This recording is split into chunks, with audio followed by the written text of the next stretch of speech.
जनार्दन स्वामी योगाभ्यासी मंडळाच्या समाराधना दिन या निमित्ताने दरवर्षीप्रमाणे अतिशय मोठ्या प्रमाणात आपणा सर्वांच्या साक्षीने आणि सहयोगाने हा जो महापर्व आज साजरा होतो आहे, त्यासाठी आपल्या सर्वांचे मार्गदर्शक खांडवे गुरुजी, माझ्या सोबतीने महानगरपालिकेमध्ये ज्यांचं मोठं सहकार्य महानगरपालिकेला आहे, चावीच ज्यांच्याकडे आहे तिजोरीची, त्या शिवानीताई दानी, सोबतीने सहयोगी योगेशजी पासपोर, होले भाऊ, चौधरीताई, ह्या मंडळाचे सर्व सन्माननीय पदाधिकारी,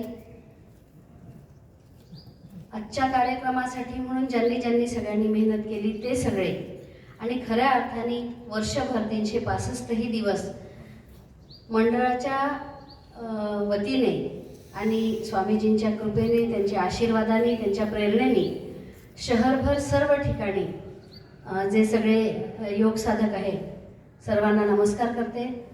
खरं म्हणजे या ठिकाणी मार्गदर्शन करणं, दादांनी जसं म्हटलं ते अगदीच चुकीचं आहे. मी एवढंच म्हणेन की योगाभ्यासी मंडळ या अर्थाने योगासनांचा जेव्हा विचार करतो तेव्हा आता जी प्रार्थना आपण म्हटली की नराचा नारायण होण्यासाठी, म्हणजे खरं तर एकीकडे शरीर सुदृढ राहणं आणि तेवढ्याच ताकदीने शरीर जर सुदृढ राहिलं तर मनही तेवढ्याच ताकदीने निरोगी होणं, ही ताकद जर कुठे असेल तर ती योगासनांच्या मध्ये आहे.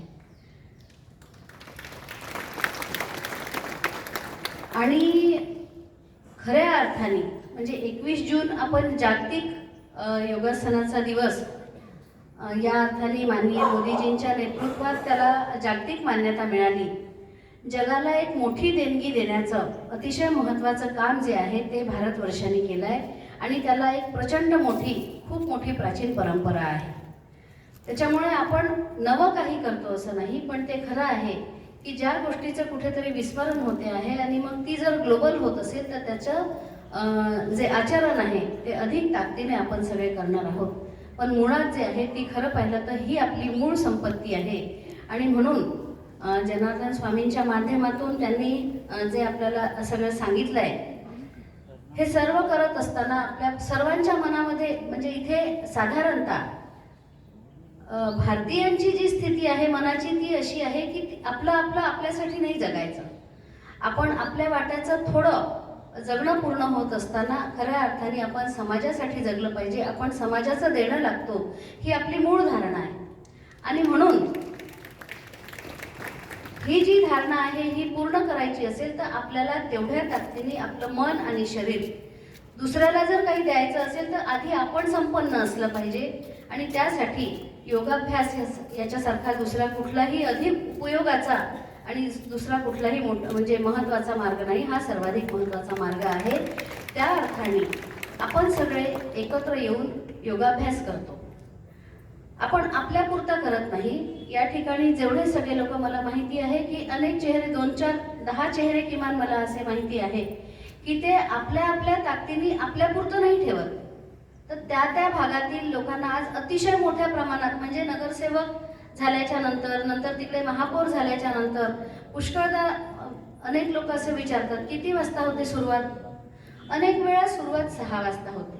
आता रेग्युलर योगासनांना जायला मिळत नाही, आता रेग्युलर बगीचातही जायला मिळत नाही, पण अनेक वेळा या सर्व लोकांच्या भेटीसाठी 6 वाजतापासून साधारणतः दिवसाची सुरुवात होते.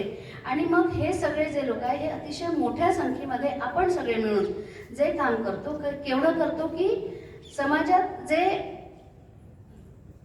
काही वॉकिंगला येतील, म्हणजे पाश्चात्य देखील पद्धती आहे की त्या पद्धतीने जिम अमुक तमुक असेल, त्याच्यात बंधन नाही.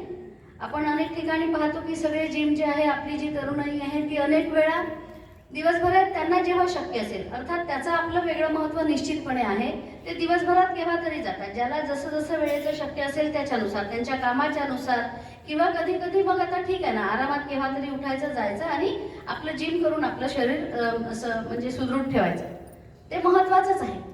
पण त्या सर्वांच्या पलीकडे जाऊन आपली जी एकूणच भारतीय परंपरा आहे, म्हणजे ब्रह्ममुहूर्त वगैरे ह्या सगळ्या गोष्टींचा विचार केला तर सकाळ म्हणजे पहाट ही जी आहे ती खऱ्या अर्थाने आपल्याला अधिक ताकद देऊन जाणारी, शांत स्वच्छ चित्त समाधानाने ठेवणारी आणि एकाग्र चित्त होण्यासाठीचा जो हा पर्व काळ आहे, हे जे म्हणजे सकाळचं जे पर्व आहे, पहाटेचं पर्व आहे, या सगळ्या गोष्टींची जाणीव आणि माहिती होण्यासाठी निश्चितपणे ते महत्त्वाचं असेल, त्यापेक्षा हे अधिक दुपटीने तिपटीने 5 पटीने अधिक महत्त्वाचं कसं आहे हे सांगण्यासाठी आणि हे रुजवण्यासाठी योगाभ्यासी मंडळं सगळी अतिशय मोठं काम करतात.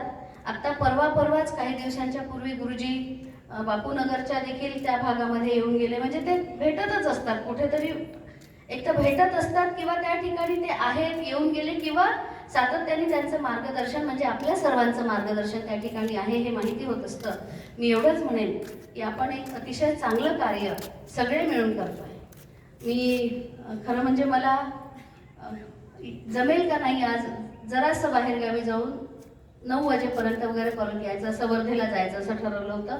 पण मग परत शिवानीचा फोन आला की असं नाही करता येणार हां, आणि ते अतिशय खरंही होतं. तर त्यामुळे आपली सर्वांची भेट झाली पुन्हा. मी अतिशय मनापासून खूप खूप खूप आपले सर्वांचे आभार मानते, तुमचे सर्वांचे, की तुम्ही आपल्या ताकदीने शहरभर समाजामध्ये आपली सेवा देता आणि लोकांच्याकडून त्यांचा आणि त्यांच्या सोबतीच्यांचं सगळ्यांचं सौख्य आरोग्य नीट ठेवण्यासाठी जो प्रयत्न करता, अतिशय महत्त्वाचं काम करता. आणि गुरुजी आणि आपली टीम आपण नेहमीच म्हणजे वयाशी काही संबंध नाही, वय फक्त आकडा वाढतोय गुरुजींचा आणि पाहते आहे तेव्हापासून तसं तेवढं सगळं चैतन्य, त्याच्या मागची जी प्रेरणा, त्याच्या मागचं जे कारण आहे ते खऱ्या अर्थाने योगाभ्यास आहे. त्यामुळे त्यांच्याकडे पाहून आपण सगळे ते करतोच आहे. थोडा नाईलाज आमचा होतो, पण तरी जेव्हा शक्य असेल तेव्हा ते करण्याचा प्रयत्न करतोय. आणि हे सगळं आपण ताकदीने करू. आपल्या माध्यमातून आपली परंपरा जी आहे ती आपल्या पुढच्या पिढीच्या चांगल्या सौख्यासाठी, सगळ्या चांगल्या गोष्टींसाठी आपण ते सगळं राबवू, एवढंच या ठिकाणी म्हणते. पुन्हा एक वेळा पूज्य स्वामी जनार्दन महाराजांच्या चरणी विनम्र अभिवादन करून माझं बोलणं या ठिकाणी थांबवते. नमस्कार, धन्यवाद.